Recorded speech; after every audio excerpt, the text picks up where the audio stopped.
I can be many things. Sorry, but one thing that I am not is a legendary YouTuber that has more than 100 subscribers, a legend, and not a professional movie and a professional critic. I'm also not a female. I am also I'm not healthy. Body-wise, I'm sick.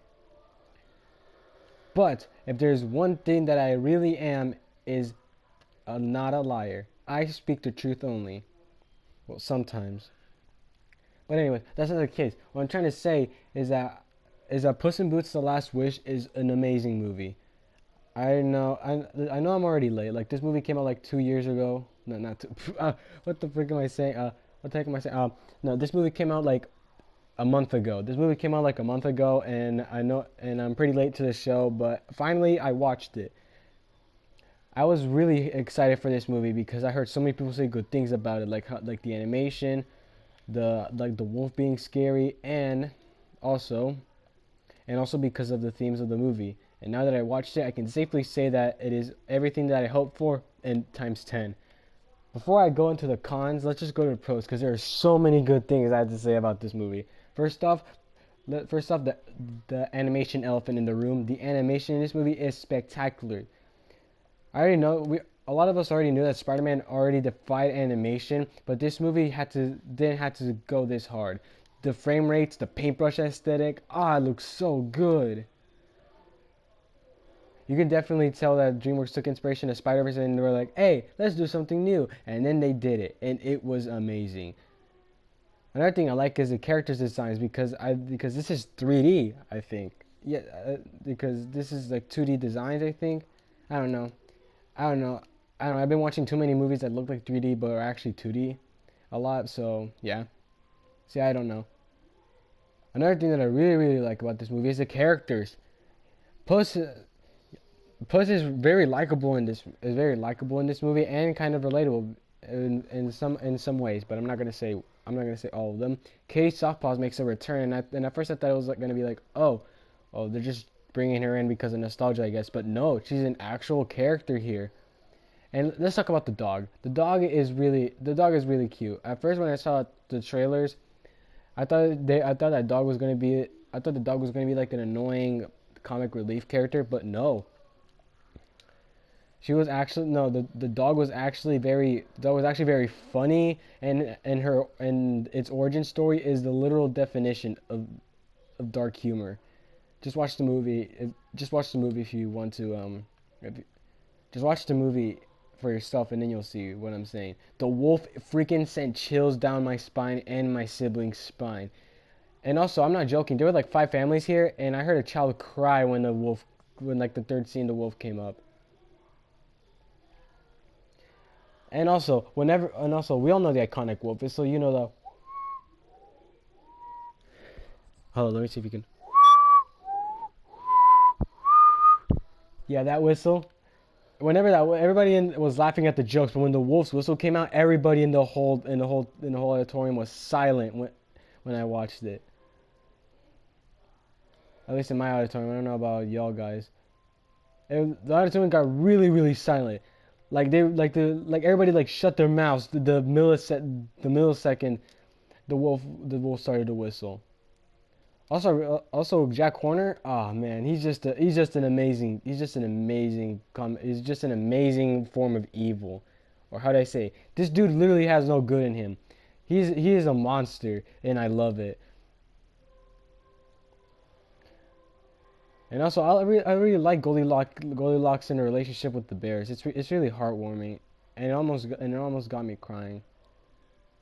Another thing that I like about this movie is its themes of life and death, and how we should always cherish our one life. Like for example, Puss, he has 9 lives. He's a cat. He shouldn't worry because he's always gonna come back the next time. But this is his last life. How is he gonna spend it? And death is after him because Puss wasn't grateful of the lives he's been giving, and he's just wasting them. Being aware of the fact that he is a cat. So when he's down to his last life, death is like, all right, let's see if you can come back out of this one. You haven't been appreciating your past lives, huh? Let's do it. Come on, I'm gonna kill you. And now for my cons with this movie. My only cons with this movie My only concept with this movie is that I kind of get tired of Puss saying, "But I am Puss in Boots." I got really annoyed when he said that. Another thing I didn't like about the movie is I wish this movie was longer. I wish I could see more of this movie. It is gorgeous. Now normally I would just end the review there, but I want to go more. I'm gonna go more. This is where I get to spoiler territory. So if you don't want to hear the spoilers, then just get out of here. 3, 2, 1. This is the spoiler zone.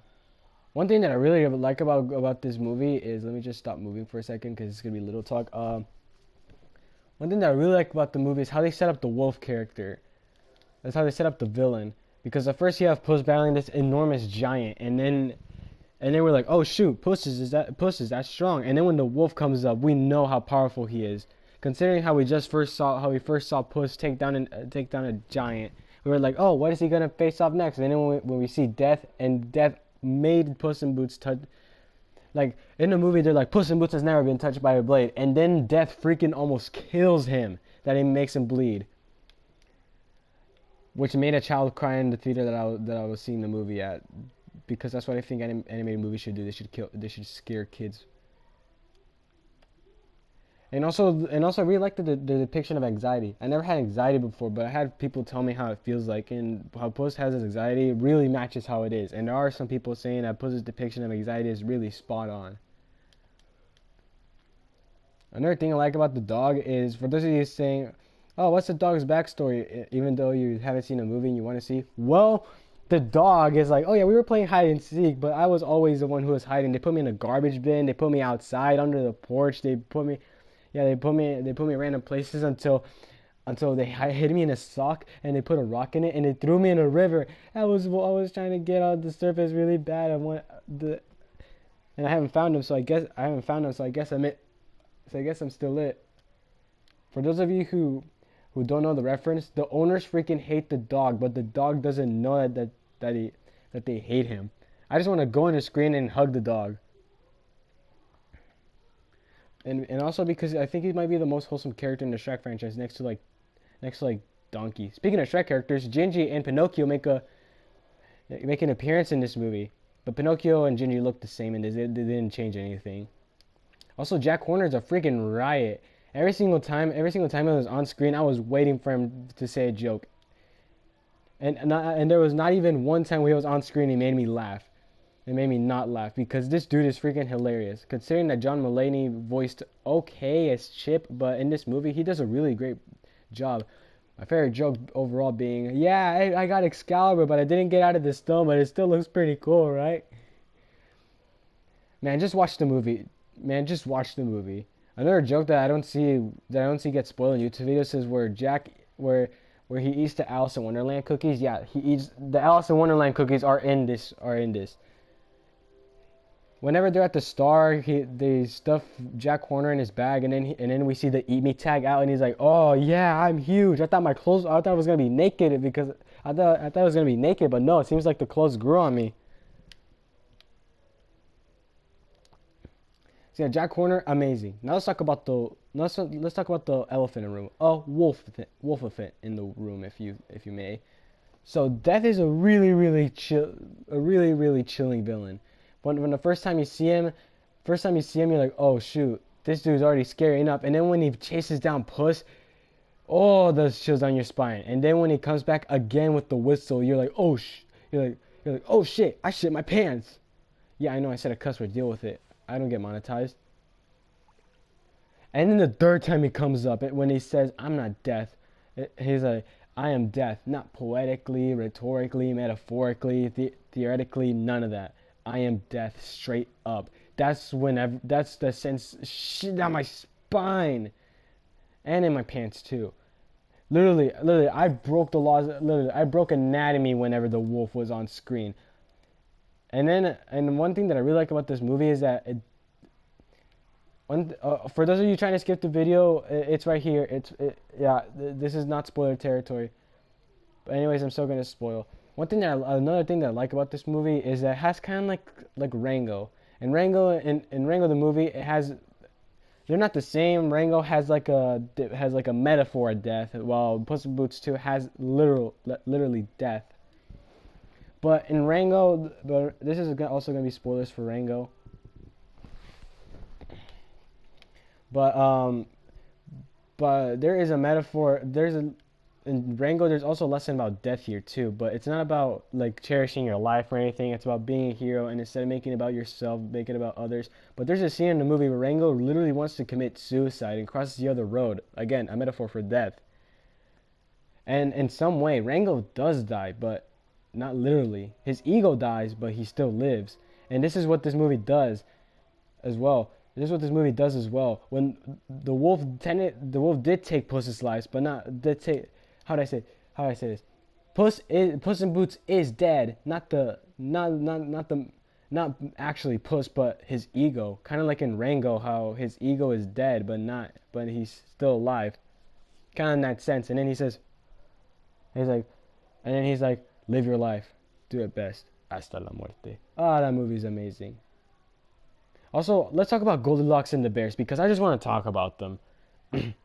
I really like how at first they're like a British, I think they're British, like crime family who say really hilarious lines. They're also very hilarious in this movie, and also, and their interactions with each other is amazing. And then whenever they see the cabin in the dark forest, that's whenever it started to get real.